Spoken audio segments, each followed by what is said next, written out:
Bonsoir et bienvenue dans ce 19h30. La visite du président israélien en Suisse symbolise l'excellence des relations entre les deux pays. Le mandat d'Ignacio Cassis aux affaires étrangères a marqué un rapprochement des positions suisses et israéliennes. Une bonne entente politique mais scientifique aussi, nous dira Stéphane Amar à Jérusalem.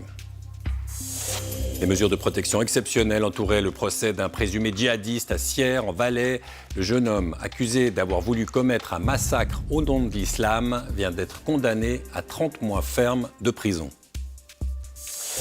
Le Pakistan est face à un déluge d'ampleur historique. Un tiers du pays subit des pluies qui ont déjà fait plus d'1 millier de morts depuis le début de la mousson. Deux avancées importantes pour l'énergie solaire en Suisse. Une commission veut accélérer les grands projets de panneaux dans les Alpes. Et puis, à Lausanne, 60% des toits de la ville n'auront plus besoin d'un permis pour être équipés. Nous recevrons le municipal lausannois Xavier Compagnie. Si vous avez peur des araignées, sachez que ça se soigne plutôt bien. On peut même en guérir, semble-t-il. La preuve dans ces séances de désensibilisation qui pourrait tout de même glacer le sang des plus arachnophobes d'entre nous. C'est l'entente cordiale qui règne entre la Suisse et Israël. Le président israélien Isaac Herzog a été reçu à Berne aujourd'hui par le président de la Confédération, Ignacio Cassis. Une visite qui marque aussi la relation particulière qui unit les deux pays, 125 ans jour pour jour après le congrès sioniste de Bâle qui avait posé les bases de la création d'Israël. Pierre Nebel. Il a d'abord fallu contrôler le moindre détail. Vérifier l'alignement, polir ce qui devait encore l'être, et enfin... C'est bon, fini, je suis sûr, c'est bon. La Suisse peut accueillir dignement le président israélien Isaac Herzog. Rapide revue des troupes, et puis on passe aux discussions. On parle coopération économique et scientifique, mais surtout la Suisse exprime sa préoccupation face au conflit israélo-palestinien. Il est temps que les Israéliens et les Palestiniens retournent à la table des négociations. Inutile de dire que la Suisse est prête à offrir ses bons services pour aider à avancer. À Bâle, hélas, où Isaac Herzog assistera ce soir au 125e anniversaire du premier congrès sioniste, la paix ne règne pas complètement. Le dispositif de sécurité est très important. Déjà hier, des manifestations ont eu lieu dénonçant la politique israélienne face aux Palestiniens.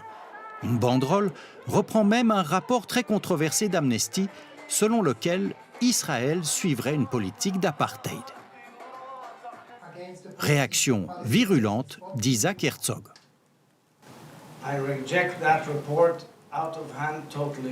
Je rejette complètement ce rapport. Nous sommes une démocratie vivante. Nous sommes très fiers de notre état de droit, de notre liberté d'expression et des droits de l'homme appliqués à tout le monde en Israël. Israël, dont l'existence même est la conséquence de ce premier congrès sioniste tenu à Bâle il y a 125 ans. Stéphane Amar, on vous retrouve à Jérusalem. Cette visite du président israélien, elle intervient alors qu'on vit une sorte d'âge d'or des relations entre les deux pays. Oui, absolument. C'est dû en grande partie à l'attitude d'Ignacio Cassis, déjà lorsqu'il était aux affaires étrangères envers Israël. Il a pris plusieurs positions clairement pro-israéliennes. On s'en souvient l'an dernier avec le déplacement du bureau de la coopération de Jérusalem-Est à Ramallah, ce qui était une manière de reconnaître une forme de souveraineté à Israël, à Jérusalem-Est. Ça avait fait, on s'en souvient, grincer beaucoup de dents du côté palestinien. Et puis, il y a globalement, effectivement, une attitude extrêmement positive. Et cet abandon d'une certaine manière d'une position qui voudrait forcer Israël à accepter la solution à deux États. On s'en souvient, l'an dernier également, la Suisse a abandonné l'initiative de Genève et ça avait été très bien reçu ici en Israël. Alors il y a l'aspect politique, Stéphane, il y a aussi l'aspect scientifique et économique. Là, ça marche très bien également entre les deux pays.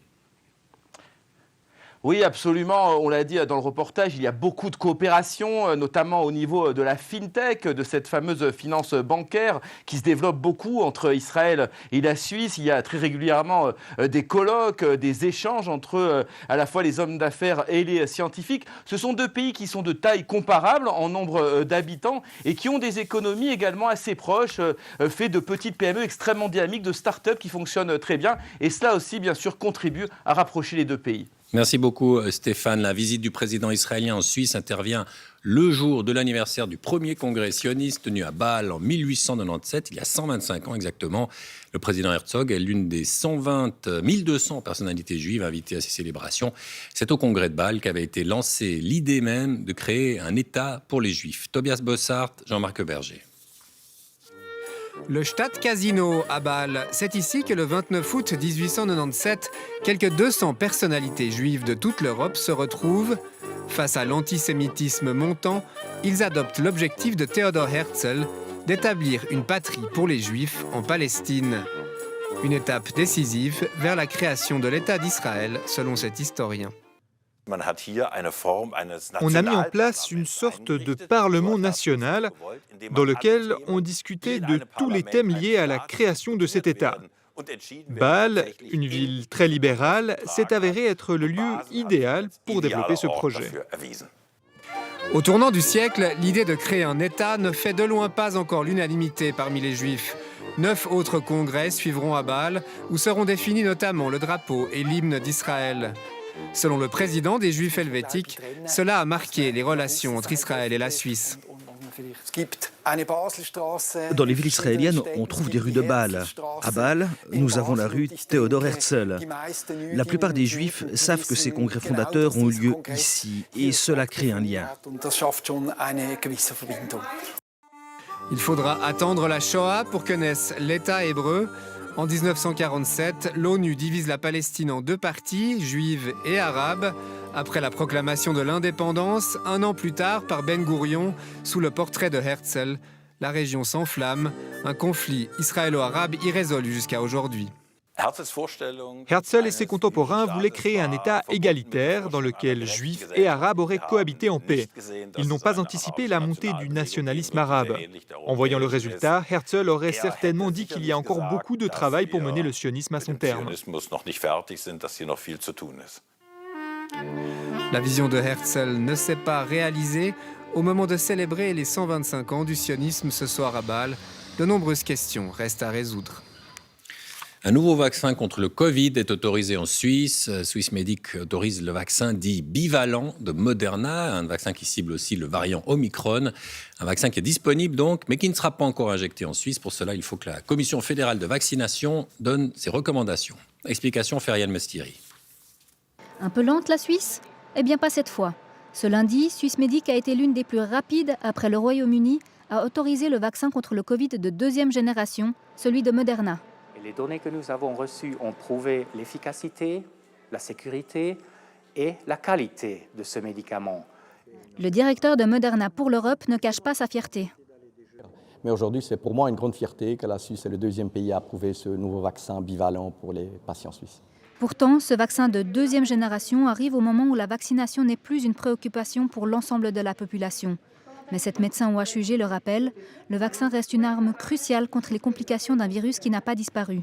On ne peut pas se dire qu'il n'y a plus du tout de Covid dans la société. On le voit moins, on le recherche moins, mais il est toujours là en circulation.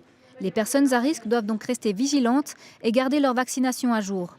Le vaccin actuel demeure très efficace contre les complications et les décès, mais il est peu utile contre l'infection. Depuis son apparition, le virus a muté, plusieurs fois. Et le variant Omicron a trouvé les failles. Ce vaccin de 2e génération, dit bivalent, sera plus efficace. Il a été développé en ciblant les 2 variants, Omicron et le variant original. Les anticorps neutralisants qui seront développés après vaccination, qu'ils restent beaucoup plus longtemps. Donc clairement, il est plus efficace, clairement, il a une largeur de couverture plus grande, donc ce sera clairement un meilleur vaccin. Selon Moderna, les premiers vaccins pourront être livrés la semaine prochaine. Entre 5 et 8 millions de doses sont prévues ces 6 prochains mois. Mais pour l'Office fédéral de la santé publique, le lancement effectif de la vaccination devrait avoir lieu en octobre. D'ici là, un 2e vaccin bivalent viendra peut-être compléter l'offre. Swissmedic étudie encore la demande que Pfizer a déposée au début du mois d'août. Un Afghan de 23 ans vient d'être condamné à 30 mois de prison ferme aujourd'hui en Valais. Il était accusé de préparer une série d'attentats à caractère djihadiste. Le procès s'est tenu dans des conditions de sécurité exceptionnelles. La justice a imposé l'anonymat de tous les magistrats par crainte des représailles. Claudine Gaillard-Torrent. Derrière ses stores baissés, un jeune Afghan comparaît, les pieds entravés. À 23 ans, il est accusé d'avoir préparé une série d'attentats au nom d'Allah, alors qu'il était incarcéré pour tentative de meurtre. Ce matin, exceptionnellement, les médias n'ont pas l'autorisation de filmer les magistrats. Un anonymat exigé par la justice par crainte de représailles. Les risques inhérents à ce genre de procès est en premier lieu, j'ai envie de dire que le jugement qui est rendu soit influencé par la peur des auxiliaires de la justice. Et le deuxième risque, c'est que les auxiliaires de la justice se retrouvent dans une situation où ils peuvent être l'objet de menaces ou alors même d'un attentat en tant que tel. Et c'est ça qu'on veut éviter.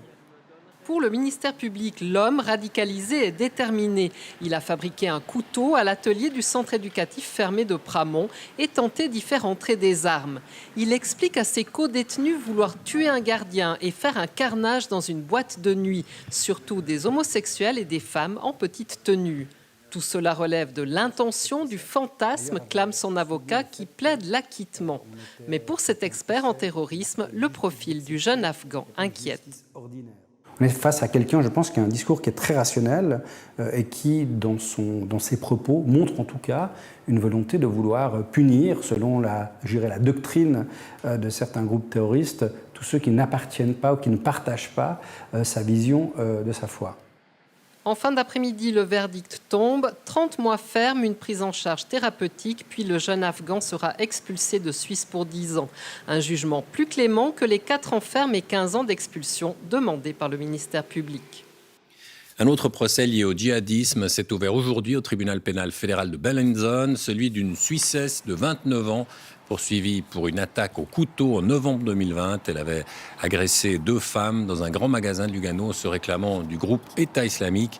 Elle doit répondre notamment de tentatives d'assassinat et d'actes terroristes. Ses avocats invoquent, eux, les problèmes psychologiques de l'accusé et contestent la nature terroriste de son acte.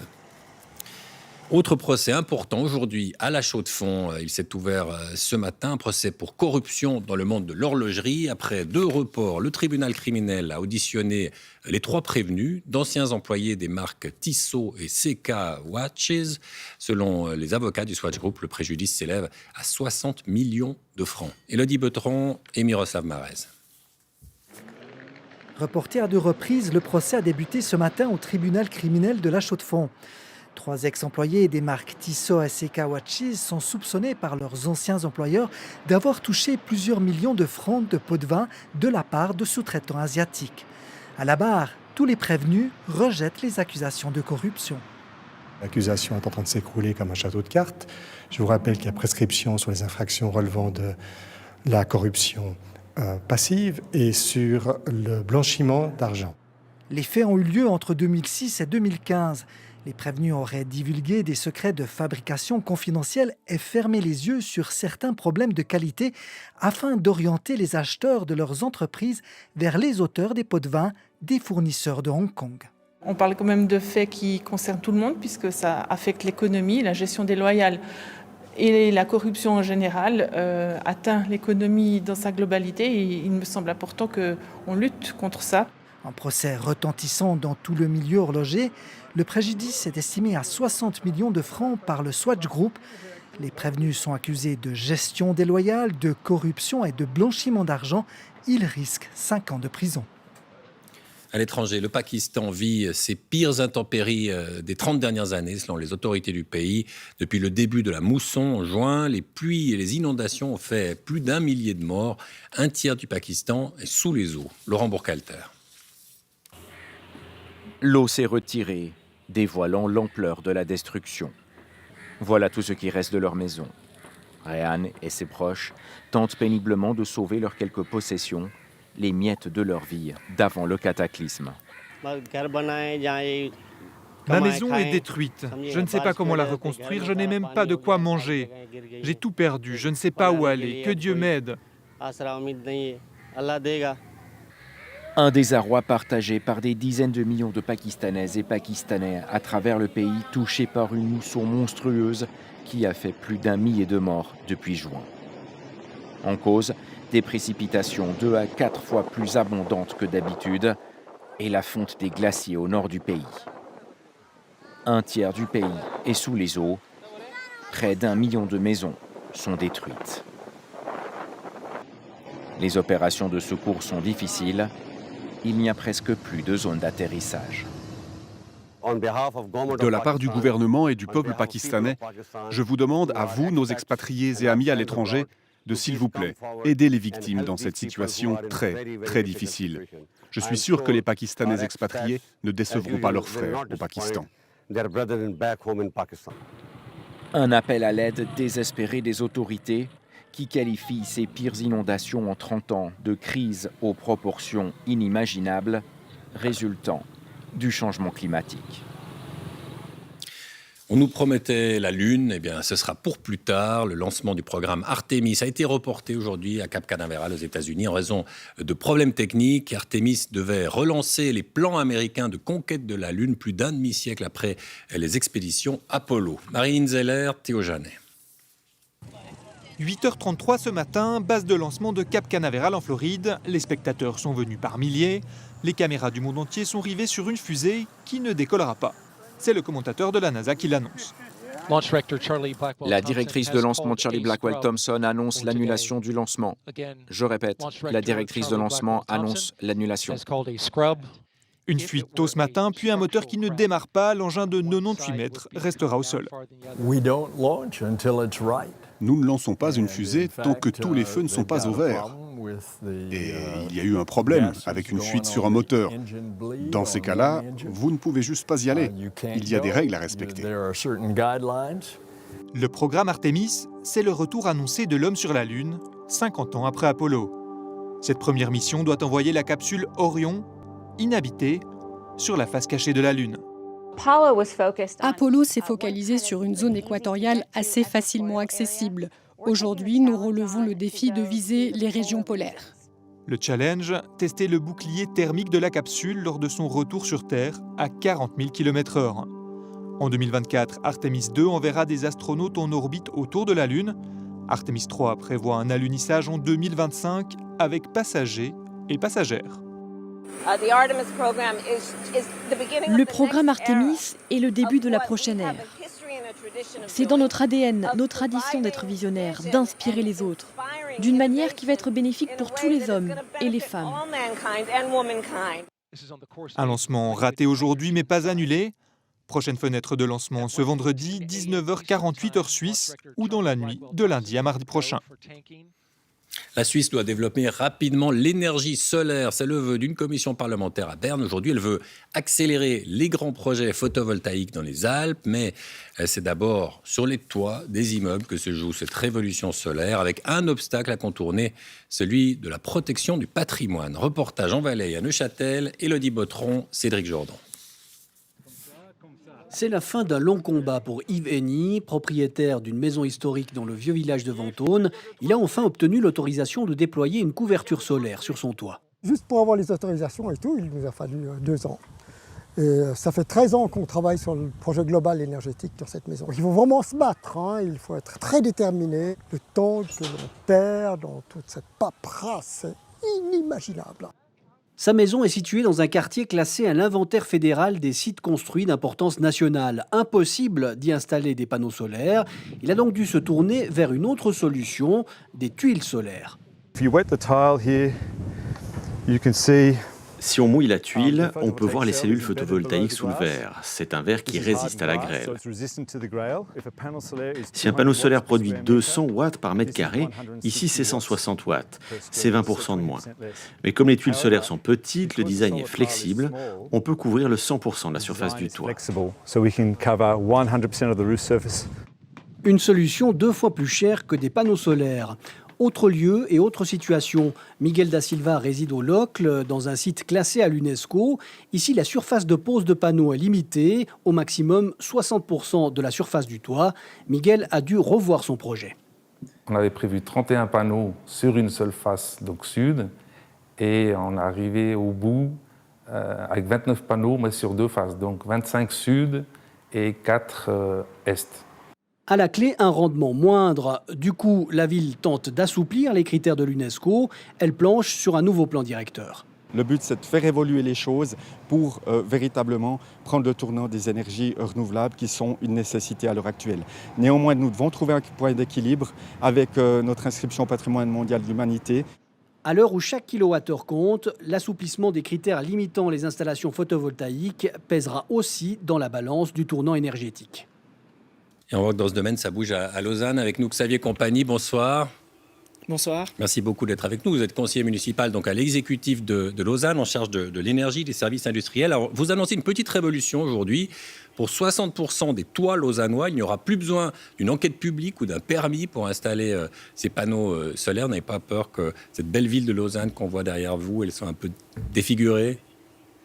Non, au contraire, on a mené des études qui démontrent que 2/3 des toits ne font aucune opposition entre patrimoine et panneaux photovoltaïques. Et donc, pour ces 2/3 de toits, nous avons voulu accélérer les choses et on garantit un traitement dans les 30 jours des demandes et puis de pouvoir installer rapidement ensuite les panneaux solaires. Il y a toujours ce dilemme chez les Verts, dans votre parti. Certains vous diront, y compris dans votre parti les Verts, qu'au fond, plutôt que de tenter de produire toujours plus, économisons, ralentissons un peu. Alors, je pense qu'il faut clairement des deux. Nous avons besoin d'économies, cet hiver, mais aussi pérenne. Et puis, en parallèle, nous avons besoin de production locale, de production décentralisée. Et il faut maximiser la production que l'on peut, en tout cas dans les villes et sur les toits. Alors là, on parle des toits. À Berne, aujourd'hui, une commission parlementaire, unanimement, veut aller plus vite avec les grands projets solaires dans les Alpes. On parlait d'un exemple à Gondot, dans le Haut-Valais, sur un alpage. Est-ce que c'est vraiment ça, la solution aujourd'hui, tapisser aussi des sites naturels ? Je pense qu'il faut avoir l'esprit ouvert et puis examiner toutes les solutions. Il reste énormément de potentiel en plaine, sur les autoroutes, dans les bretelles autoroutières pour du solaire au sol qui nous est refusé jusque-là par la Confédération. Sur les toits en ville, on voit que Lausanne peut produire la moitié de son électricité sur les toits de sa ville. C'est ce que nous avons mené. Et puis ensuite, rester ouvert sur des potentiels autres et avoir une pesée d'intérêt entre soit des nouvelles centrales hydrauliques ou du solaire un petit peu ailleurs pour voir lequel est moins nocif à l'environnement et lequel est meilleur en termes énergétiques. Vous disiez les autoroutes, par exemple, ces sortes de hangars géants au-dessus des autoroutes, ça, on peut aller dans ce sens-là ? Alors oui, la ville de Lausanne est partenaire avec d'autres énergéticiens romans pour une étude, pour un projet pilote en Valais. Nous espérons que l'OFRU ira de l'avant et que nous pourrons couvrir déjà une première portion des autoroutes. C'est un territoire où il n'y a pas d'opposition avec le paysage et où on peut de toute façon couvrir un maximum de surface. On peut imaginer très rapidement la plupart, 60-70% des toits de Lausanne en panneaux solaires, ou c'est trop ambitieux ? Alors on espère que les mesures que nous avons mises aujourd'hui en place, c'est-à-dire la facilitation des procédures, mais aussi l'incitation financière et une garantie sur 10 ans d'un prix de rachat minimum pour que les propriétaires puissent investir, que ces premières mesures incitent dans un premier temps, et puis ensuite nous devrons venir avec de nouvelles mesures pour aller convaincre les plus réticents ou les moins pressés. Merci beaucoup Xavier Compagnie. Merci. Merci à vous.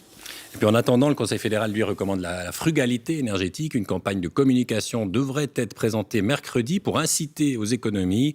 L'approvisionnement en gaz pourrait s'avérer difficile cet hiver, suivant la politique de la Russie. Mais la Suisse romande a l'avantage d'être approvisionnée via la France. Reportage Charlotte Onfroy-Barry. C'est un assemblage de quelques tuyaux et compteurs nichés entre deux champs. C'est un poste d'interconnexion où on trouve le gazoduc qui descend de Étré-Lacure, il passe à Trélay, il continue à Gland et ce gazoduc nous donne l'accès notamment au stockage français. À l'intérieur, transite le gaz qui alimente toute la Suisse romande, 1,5 TWh stocké en France dans des cuves remplies à plus de 90%. Le reste du pays est alimenté par l'Allemagne qui redistribue le gaz russe à ses voisins. Aujourd'hui, 80% de son stockage est assuré. Des cuves pratiquement pleines qui permettent pourtant de ne tenir qu'un mois seulement en plein hiver. Face au risque de pénurie, le Conseil fédéral déploie un arsenal de mesures. La réduction de 15% des consommations des ménages et des entreprises, le recours massif au mazout pour se chauffer, ou encore la limitation de la température dans les administrations publiques. Et en cas de rupture d'approvisionnement, on va devoir contingenter les consommateurs dits non protégés. C'est en fait tous les consommateurs sauf les ménages, les services essentiels tels que les hôpitaux, les EMS, les services d'urgence. En clair, les entreprises pourraient être privées de gaz un jour par semaine. Une situation que prépare le directeur de cette fonderie, spécialisée dans la fusion du bronze et de l'acier. On pourrait être amené à ne fonctionner que certains jours de la semaine en fonderie et à rassembler un peu toutes les productions sur quelques jours, en travaillant en équipe de nuit. Et en attendant une éventuelle fermeture des robinets, ses clients prennent les devants. On a même des clients qui, eux, anticipent ces problématiques-là et qui, avec nous, s'arrangent pour programmer leur fabrication un peu à l'avance et essayer de constituer le stock nécessaire. Cette entreprise vient de lancer un vaste plan d'investissement, 1,5 million de francs pour moderniser ses infrastructures et réduire sa consommation d'énergie. La Suisse compte 960 espèces d'araignées et des millions d'arachnophobes, sans doute. Nous sommes nombreux à avoir une peur panique de ces animaux qui se déplacent sur 8 pattes et qui nous observent de leurs yeux multiples. Eh bien, l'arachnophobie, ça se soigne, ça se guérit même. On va le voir dans ce reportage à Lausanne de Katia S. Elle semble presque complice, mais ne vous y trompez pas. Quelques heures auparavant, voilà quelle était leur relation. Respire. Les épaules en bas. La peur des araignées, l'arachnophobie, chez Aquatis à Lausanne, on apprend à surmonter cette angoisse. Une trentaine de fois par année, on propose ici de se désensibiliser. Et aujourd'hui, c'est le grand jour pour une dizaine de personnes. Je peux faire un face-à-face avec une araignée pendant 1 heure, complètement pétrifiée. J'ai un spray spécial qui va à 3 mètres et je les tue à distance. C'est juste d'arriver ici maintenant que c'est un peu... On est confronté à ce qui va arriver. Car ce qui les attend demande du courage. Laissez-vous aller, il y aura des cris, des larmes, de peur, de joie, il y aura un peu de tout. Des cours pris d'assaut et une peur qu'il vaut mieux apprivoiser. Car en Suisse, il existe en moyenne 150 araignées par mètre cube dans la nature. Première étape pour le directeur d'Aquatis, c'est de leur faire relativiser. Il y a 3-4 mecs bourrés qui vous marchent contre, qui vous harcèlent. Et vous faites quoi? Vous avez appris à gérer cette situation. Puis après, vous arrivez à la maison. Il y a cette petite araignée sur le mur et vous ne gérez pas. Pas à pas, on apprivoise les araignées, notamment avec des mues de mygale. Pour l'approcher gentiment, on va dire. Mais je vais la toucher. Enfin, c'est l'heure de la confrontation avec une tégénaire. Oh my gosh. Heureuse. Oui, franchement, je ne pensais pas que j'allais pouvoir toucher en tout cas et même prendre en fait une araignée sur moi. Alors, ça fait quoi? Beaucoup d'émotions en fait. Et pour celles qui en redemandent, la mygale, elle aussi, ne souhaite qu'à faire leur connaissance. On n'est pas forcément volontaire. Mais enfin, on peut y arriver. C'est un monument classique de l'opéra que se confronte l'association Ouverture Opéra à Sion. Elle montre la flûte enchantée de Mozart. C'est un tremplin pour de jeunes chanteurs lyriques qui viennent d'achever leur formation. Yvan Elie, Cédric Jourdan.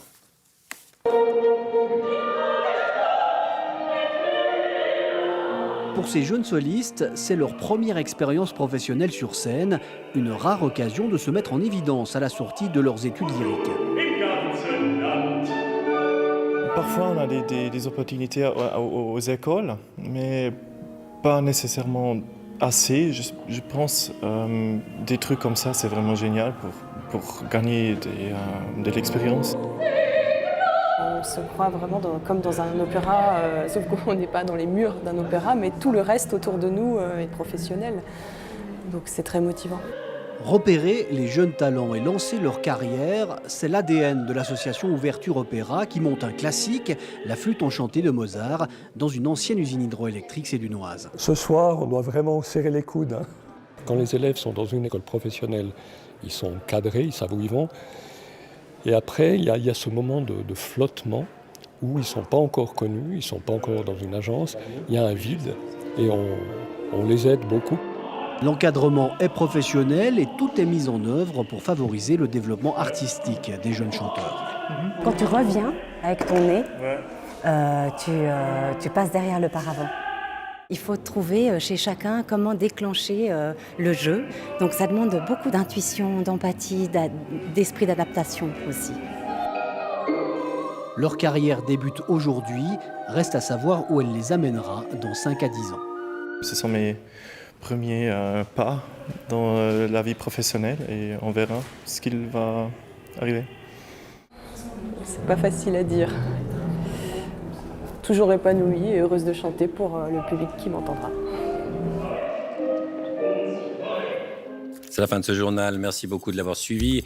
Tout de suite, c'est Claudia Mélangeois d'I-Savoie pour la météo. Et puis à 20h10, dans Big Boss, une rare interview, celle d'Avni Orlati, le patron du groupe Orlati, dont les panneaux turquoises sont omniprésents sur tous les chantiers romans.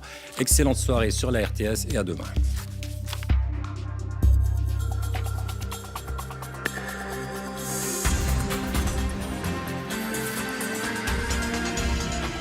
Suivez l'information en continu sur RTS Info.